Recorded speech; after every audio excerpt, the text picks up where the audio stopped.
Puji Tuhan, salam sejahtera buat kita semua. Selamat kita bertemu lagi untuk sama-sama kita beribadah kepada Tuhan. Saya percaya dimanapun kita berada saat ini, apapun keberadaan kita, ketika kita memiliki hati yang tertuju kepada Tuhan, maka berkat-berkat ibadah akan diberikan, dicurahkan bagi kita semua. Mari kita sama-sama menyiapkan kehidupan kita, hati pikiran kita, untuk kita tertuju kepada Dia yang menjadi pusat penyembahan kita. Haleluya Tuhan Yesus. Terima kasih Tuhan. Haleluya. Kami mau menyembah Engkau, Raja di atas segala raja, Allah yang penuh kasih. Haleluya. Terima kasih Tuhan.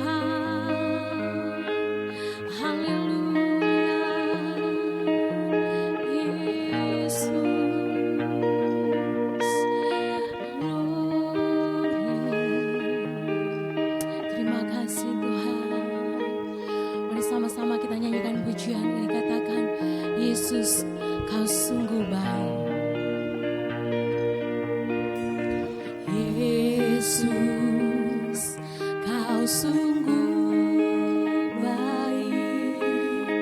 Yesus namamu indah. Yesus ku cinta kau selalu, ku tinggikan, ku agungkan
Engkau, Allah yang layak dipuji, Allah yang layak menerima setiap pujian penyembahan kami Tuhan. Sebab Engkau luar biasa baik dalam hidup kami. Oleh sebab itu Tuhan, kami yang ada saat ini, berkati kami semua, urapi kami dengan urapan yang baru untuk kami masuk di dalam hadirat-Mu. Kami mau menyembah Engkau, kami mau bersorak bagi Engkau sebab cinta-Mu yang luar biasa dalam hidup kami. Kami serahkan jalannya ibadah ini, biarlah boleh jadi hanya di dalam nama Tuhan Yesus Kristus. Haleluya. Amin. Mari kita tetap memuji Tuhan. Kita mau bersorak bagi Dia, kita mau sambut Dia hadir di sini, Raja di atas segala raja. Nyanyikan pujian ini, mari kita sambut Sang Raja.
Mari kita mau tetap memuji Tuhan, kita masih bersemangat karena kehadiran Tuhan atas kehidupan kita. Mungkin Bapak Ibu yang di rumah atau dimanapun berada yang memungkinkan untuk kita berdiri, mari kita mau bangkit berdiri, memuji Dia, kita mau bersorak bagi Dia. Haleluya.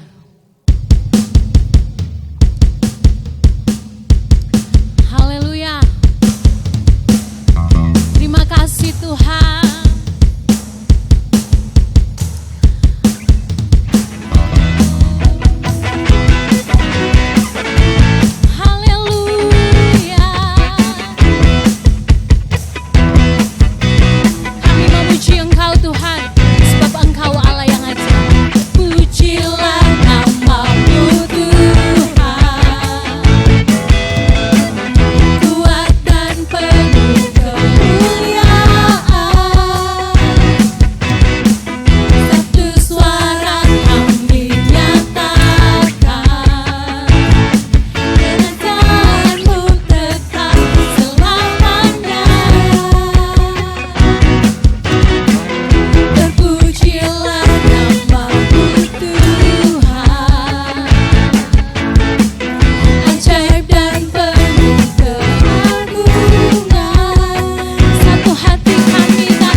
Kita mau siapkan kehidupan kita untuk diisi dengan kebenaran firman Tuhan.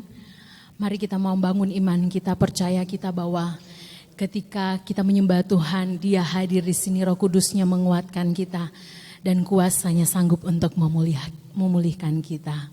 Haleluya. Haleluya Tuhan Yesus. Kami mau menyembah Engkau Tuhan.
katakan ku yakin,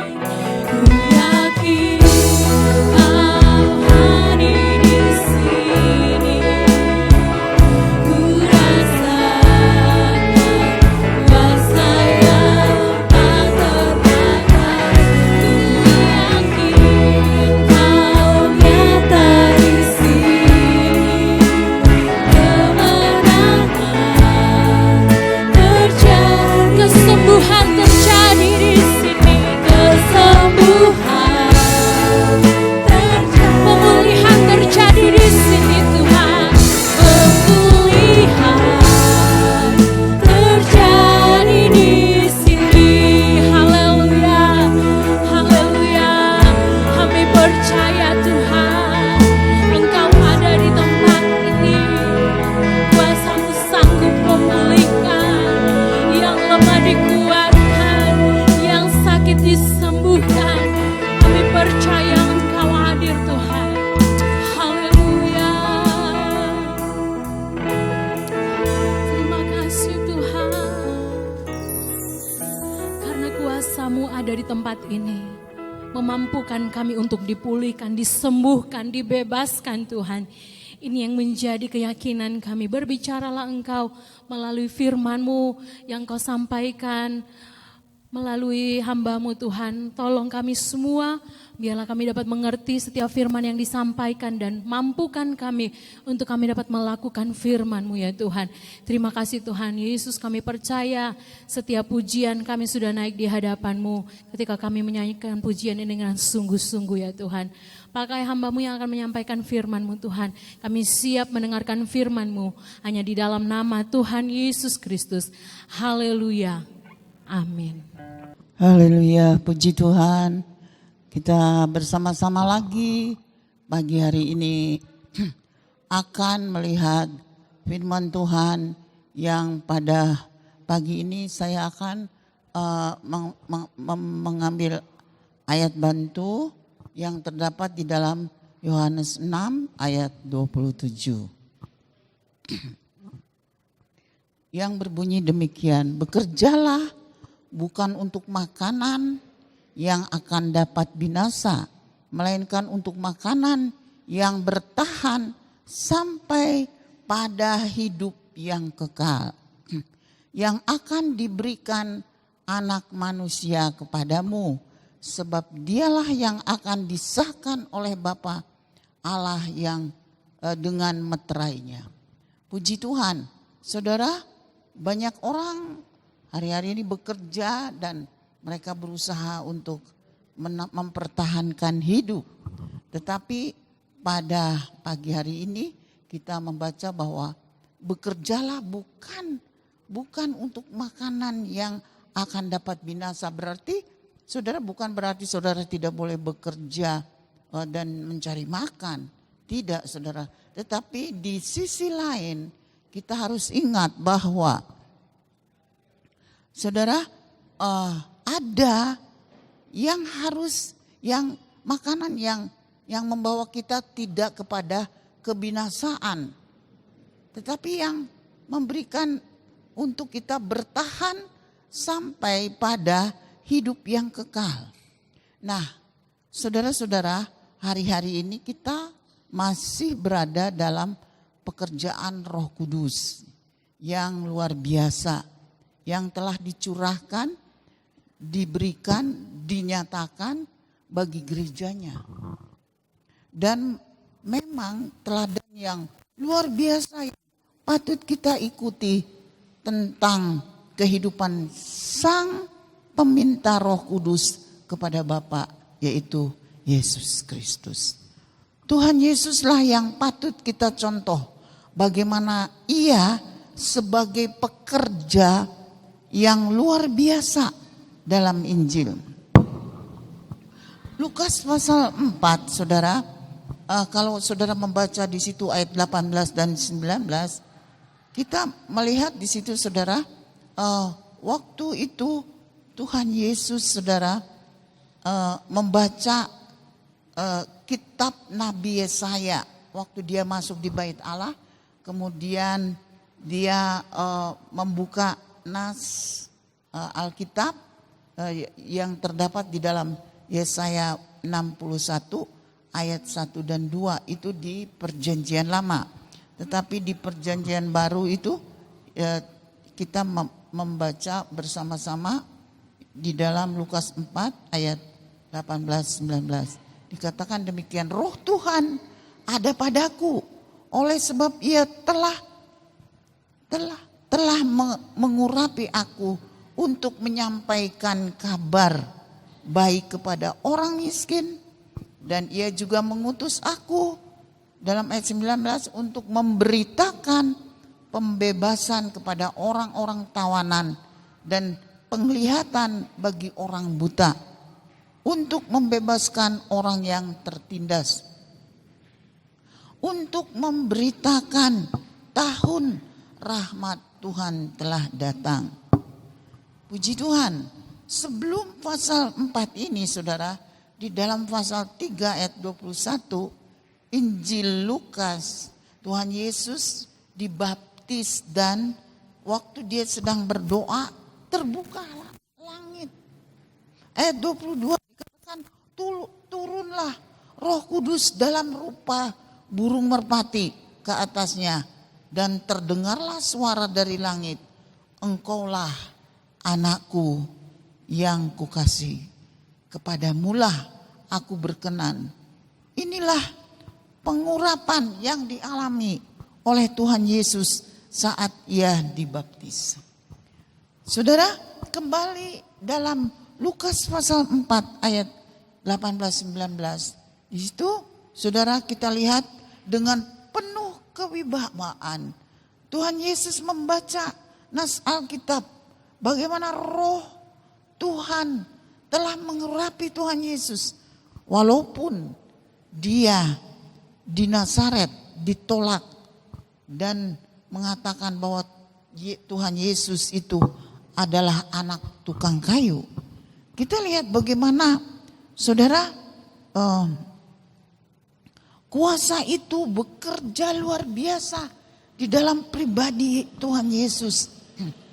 Sesuai yang ditulis dalam Kisah 1 ayat 8. Dikatakan Roh Kudus adalah kuasa. Kalau Roh Kudus turun atas kamu, dan kamu akan menerima kuasa, bahkan kamu akan menjadi saksi. Saudara yang kekasih, dalam Matius 8 ayat 1 dan sampai 3 kita melihat ya saudara, bagaimana kuasa itu bekerja pada pribadi Tuhan Yesus. Luar biasa saudara. Setelah dia diurapi, setelah Roh Kudus turun atas pribadinya, saudara, dia mulai, istilahnya kalau sekarang tuh action, dia mulai bekerja dengan giat, dia mulai melakukan hal-hal yang luar biasa. Saudara boleh baca itu di dalam Matius pasal 8 ayat 1 sampai 3. Kita lihat, saudara, di sini adalah, saya boleh katakan ini yang pertama adalah kuasa atas kebinasaan. Ada seorang yang saudara sakit kusta, dia datang kepada Yesus dan mohon pertolongan kesembuhan. Saudara tahulah orang yang sakit kusta itu pada zaman dahulu sudah digariskan bahwa dia sebentar lagi dia harus mati karena tidak ada obatnya. Dia harus dipisahkan dari orang banyak. Sangat mempengaruhi pribadinya. Dia saudara sudah tidak ada harapan bagi orang kusta pada zaman itu. Saudara, penyakit kulit yang mematikan. Tetapi ketika orang kusta itu datang kepada Yesus dan Tuhan Yesus berkata, "Aku mau, jadilah engkau tahir." Jadi kita lihat di sini saudara, yang pertama kuasa dalam pribadi Yesus, kuasa atas kebinasaan. Sebenarnya orang kusta ini harus mati, tetapi saudara luar biasa ya, kita membaca di dalam ayat ini, dia mendapat pengharapan, dia mengalami kesembuhan. Berikutnya saudara, apa yang dikerjakan oleh Yesus? Kalau kita membaca, ia melayani dengan kuasa Roh Kudus di atas segala kuasa yang ada. Saudara, kita lihat saudara dalam Matius 8 ayat 5, di sana ada sesuatu yang terjadi. Ya, ketika Yesus masuk ke Kapernaum, datanglah seorang perwira mendapatkan dia dan memohon kepadanya, "Tuan, hambaku terbaring di rumah karena sakit lumpuh dan ia sangat menderita." Saudara-saudara, perwira ini sangat memohon kepada Yesus untuk memberikan pertolongan. Kemudian Tuhan Yesus berkata, ya, aku akan datang menyembuhkannya. Jadi Tuhan Yesus mempunyai kerinduan untuk datang menyembuhkan perwira ini. Aku tidak layak menerima Tuhan dalam rumahku.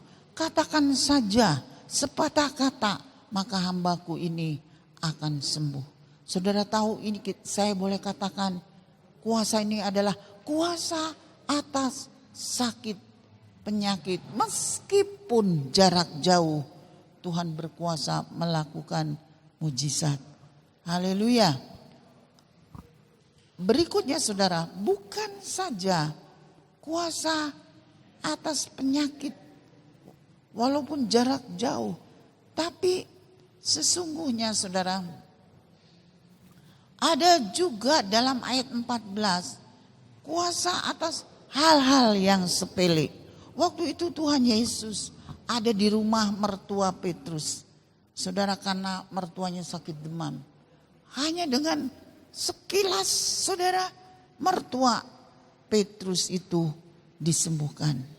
Ini kelihatannya sepele, tapi ini adalah kuasa yang dikerjakan oleh pribadi Yesus setelah dia menerima urapan.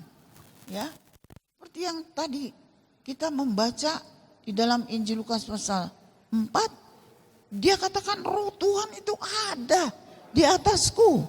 Ya, dia telah mengurapi aku untuk menyampaikan kabar baik kepada orang miskin.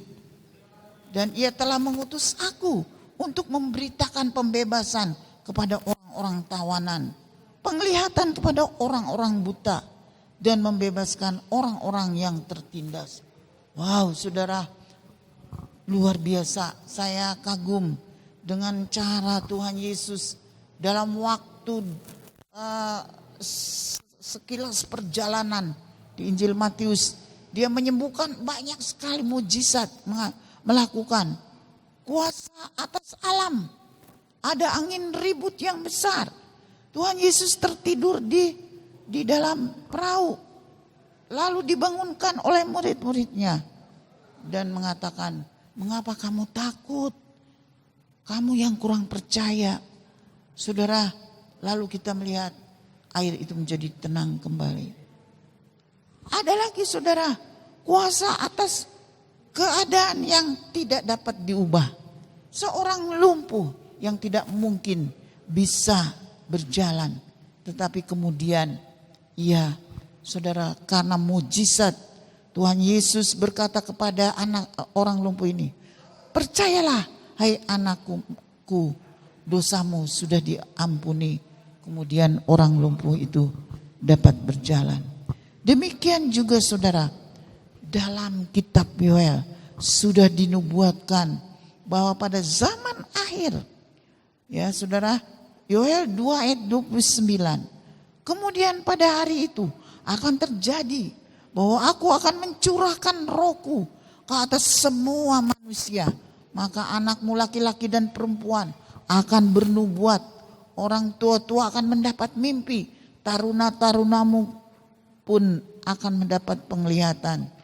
Juga ke atas hambamu laki-laki dan perempuan akan kucurahkan rohku pada hari itu. Bagaimana ini bisa terjadi? Kalau Roh Kudus turun atasmu, ia ingin memberikan kepada kita bukan saja perintah untuk menunggu dibaptis dengan Roh Kudus pada hari Pantekosta, tetapi ia juga memberi alat perlengkapan. Apakah alat perlengkapan itu, saudara? Ya, alat perlengkapan itu adalah karunia yang Tuhan ingin berikan. Saudara percaya atau tidak? Saudara mengharapkan atau tidak? Saudara ada di dalamnya atau tidak? Semua harus dilewati. Karena apa? Tuhan berkata nanti akan ada hujan akhir. Hujan awal sudah diturunkan. Saudara, gerakan-gerakan besar terjadi ketika Roh Kudus turun atas para murid-murid. Mereka dipakai Tuhan dengan luar biasa. Bagaimana dengan kita? Tuhan berjanji, Tuhan juga akan mengirimkan hujan akhir. Saudara, apakah Roh Kudus itu masih bekerja di dalam diri saudara? Bukan saja sampai di situ. Dia ingin saudara diperlengkapi, mempunyai perlengkapan yang disebut karunia. Di dalam Alkitab, saudara, dalam Roma pasal 12, di situ ada yang disebut karunia, saudara, motivasi. Ya, saudara, di dalam Roma pasal 12 itu disebut karunia motivasi. Saya akan bacakan ayat yang ke-6. Demikianlah kita mempunyai karunia yang berlain-lainan menurut kasih karunia yang dianugerahkan kepada kita. Jika karunia itu adalah untuk bernubuat, baiklah ia melakukannya dengan iman. Jika karunia itu untuk melayani, baiklah kita melayani. Jika karunia itu untuk mengajar, baiklah kita mengajar. Jika karunia itu untuk menasihati, baiklah kita menasihati. Siapa yang membagi-bagikan sesuatu, hendaklah ia melakukannya dengan hati yang ikhlas. Siapa yang memberi pimpinan, hendaklah ia melakukannya dengan rajin. Siapa yang menunjukkan kemurahan, hendaklah ia melakukannya dengan sukacita. Wih, saudara, inilah yang disebut karunia motivasi atau karunia pelayanan. Di mana saudara sekarang? Apakah karena corona ini saudara berdiam diri? Wah, tidak, saudara. Masih kita bisa membagi-bagikan, menolong orang lain, mengajar orang lain. Ya, saudara, baca di dalam Roma pasal 12 ini.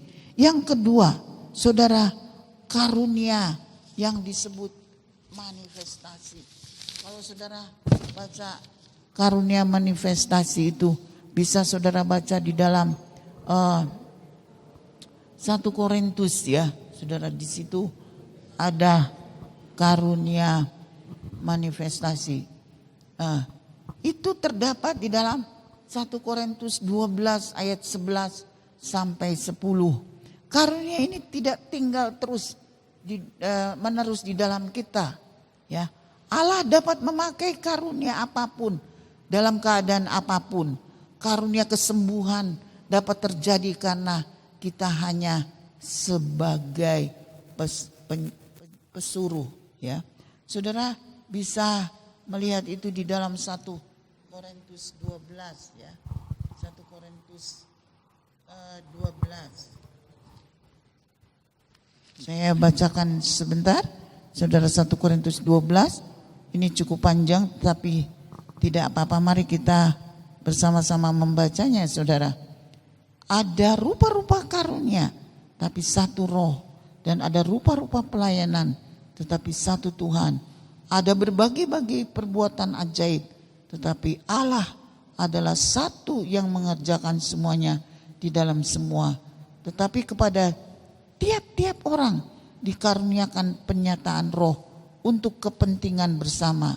Sebab kepada yang seorang, roh memberikan karunia untuk berkata-kata dengan hikmat, dan kepada yang lain, roh yang sama memberikan karunia berkata-kata dengan pengetahuan. Kepada yang seorang, roh yang sama memberikan iman, dan kepada yang lain ia memberikan karunia untuk menyembuhkan. Kepada yang seorang, roh memberikan kuasa untuk mengadakan mujizat, dan kepada yang lain ia memberikan karunia untuk bernubuat dan seterusnya. Inilah saudara karunia manifestasi karunia roh. Kalau ini tidak bergerak dalam gereja, saudara-saudara, memang sepintas kita membaca ini. Coba saudara ambil waktu dan mulai membaca karunia-karunia. Minta kepada Tuhan supaya karunia ini bekerja di dalam pribadi saudara. Puji Tuhan, saudara, karunia manifestasi ini, sekali lagi saya katakan, tidak tinggal terus di dalam kita. Ya. Kalau misalnya Tuhan menyuruh kita mendoakan orang sakit, terjadi kesembuhan, nah itulah yang disebut karunia Allah gerak di dalam saudara. Puji Tuhan, saudara, yang berikutnya yang disebut karunia jawatan. Di dalam Efesus pasal yang keempat, saudara bisa membuka lagi ayat yang Efesus yang keempat, dikatakan dalam ayat 11 sampai 16 sampai ayat yang ke-13. Dan ialah yang memberikan baik rasul-rasul maupun nabi-nabi, baik pemberita-pemberita Injil maupun gembala-gembala dan pengajar-pengajar, untuk memperlengkapi orang-orang kudus bagi pekerjaan pelayanan, bagi pembangunan tubuh Kristus, sampai kita semua telah mencapai kesatuan iman dan pengetahuan yang benar tentang anak Allah, kedewasaan penuh dan tingkat pertumbuhan sesuai dengan kepenuhan Kristus. Wah, saudara, ini kepenuhan Kristus, tingkat kedewasaan penuh, ya. Pengetahuan yang benar tentang anak Allah. Itu adalah permata-permata yang perlu kita pelajari. Sebab dengan keindahan gereja diperlengkapi, adanya penginjil, adanya gembala, adanya pengajar seperti yang ditulis di sini, adanya saudara nabi, adanya rasul. Ya, saya tahu saudara, nabi ini adalah kalau kita lihat orang-orang yang dipakai Tuhan, yang pelayanannya seperti nabi, ya, berani untuk menunjuk dosa dan sebagainya. Disebut rasul, dia mempunyai pelayanan sebagai seorang rasul. Ini dibutuhkan pada zaman akhir ini. Di mana sekarang saudara? Rindukah saudara? Hanya bisa dicapai kalau saudara dekat dengan Tuhan. Hanya bisa dicapai kalau saudara menjadikan Yesus permata-permata di dalam hidup kita, ya, yang selalu menyanjung Tuhan, yang selalu meninggikan Tuhan. Saudara akan bertemu rahasia bagaimana karunia itu bekerja di dalam hidup saudara. Tuhan kiranya memakai saudara, memberkati saudara dalam tiap-tiap pelayanan saudara. Bagi saudara yang sudah melayani Tuhan, jangan berhenti, jangan diam. Percayalah Tuhan mau memakai saudara seperti apa yang saudara minta dari Tuhan. Puji Tuhan. Inilah saudara renungan yang dapat saya berikan kepada saudara pada pagi hari ini. Tuhan Yesus memberkati. Puji Tuhan, kita sudah bersama-sama mendengarkan firman Tuhan, dan sekarang kita mau memberikan pujian yang membuat Tuhan senang dengan pujian ini, karena Dia adalah permata kita di dalam setiap waktu dan setiap saat yang luar biasa. Kita akan nyanyikan lagu Engkaulah Permata Hatiku.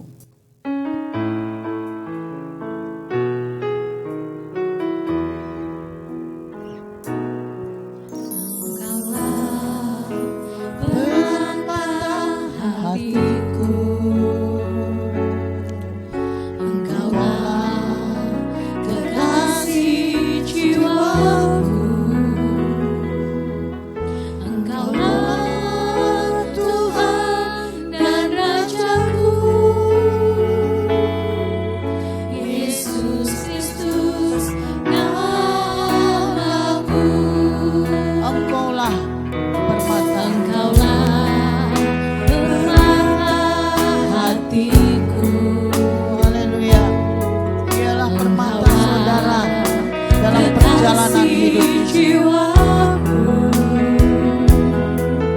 Engkaulah Tuhan dan Rajaku, Yesus Kristus Allahku. Setiap saat, Setiap saat, setiap waktu, ku sujud namamu. Di dalam setiap langkahku, ku pujimu selalu. Walau apa yang terjadi, ku takkan ingkari. Ku tetap setia akan firman-Mu.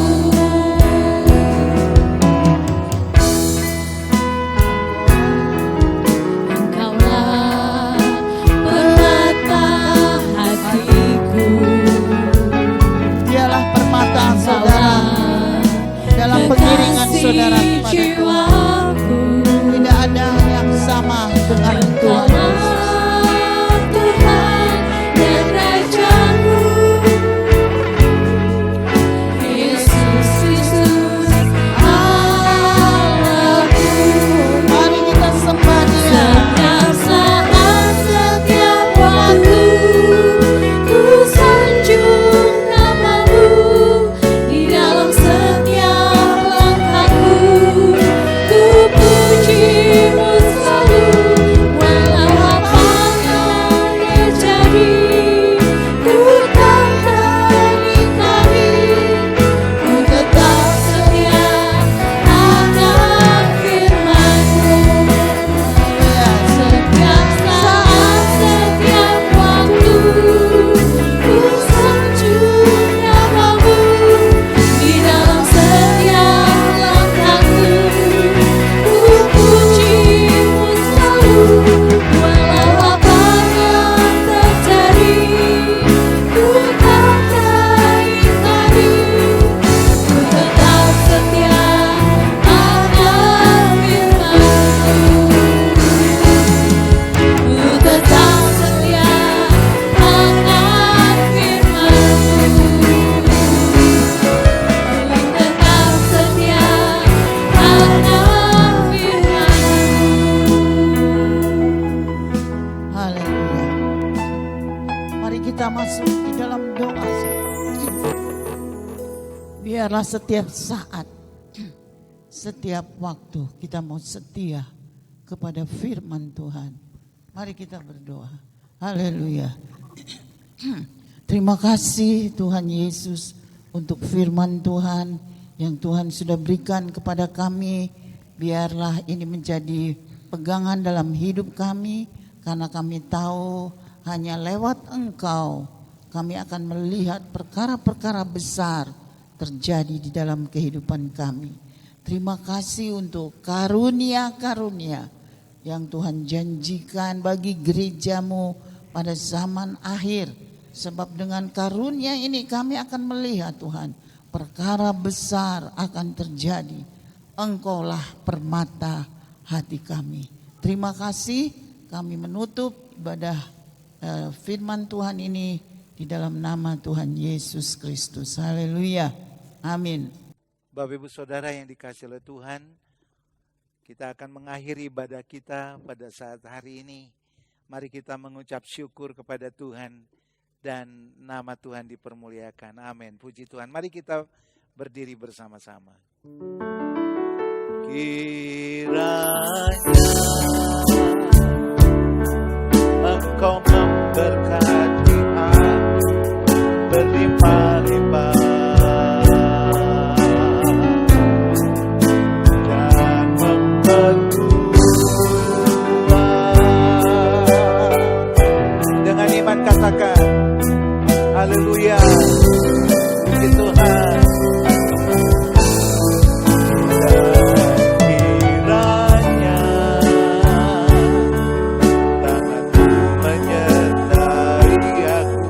Dan melindungi aku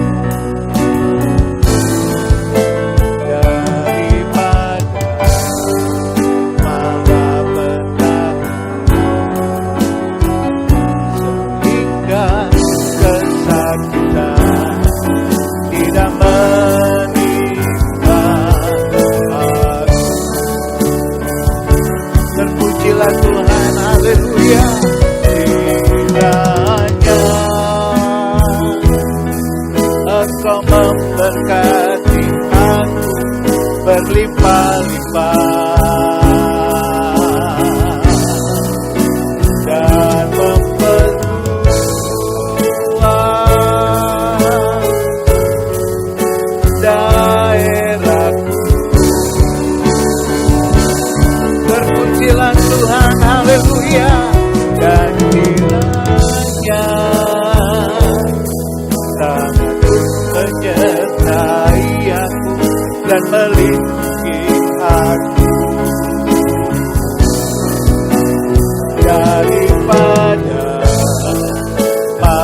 Mari kita menengadahkan tangan kita dan menerima berkat Tuhan. Tuhan memberkati engkau dan melindungi engkau, menyinari engkau dengan wajah-Nya dan memberi engkau kasih karunia. Tuhan menghadapkan wajah-Nya kepada engkau dan memberi engkau damai sejahtera. Diberkatilah engkau di kota dan diberkatilah engkau di desa. Diberkatilah buah kandunganmu, hasil bumimu, dan hasil ternakmu, yakni anak lembu sapimu dan kandungan kambing dombamu. Diberkatilah bakulmu dan tempat adonanmu. Diberkatilah kesehatanmu dan panjang umurmu. Diberkatilah engkau pada waktu masuk rumahmu dan pada waktu keluar rumahmu. Berkat dari Allah Bapa, kasih sayang Yesus Kristus, dan persekutuan Roh Kudus yang memberi damai sejahtera, nasihat rohani, karunia Allahi, mujizat surgawi terlimpahkan atas kita semua sampai Tuhan Yesus Kristus datang kembali. Maranatha. Bapa, terima kasih.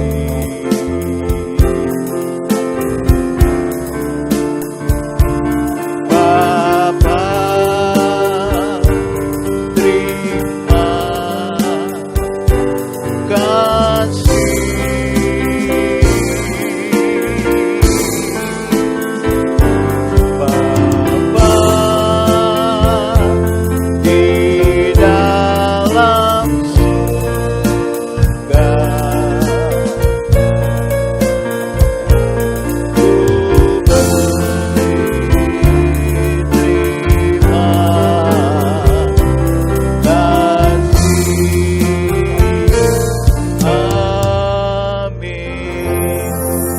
Tuhan memberkati kita semua. Haleluya.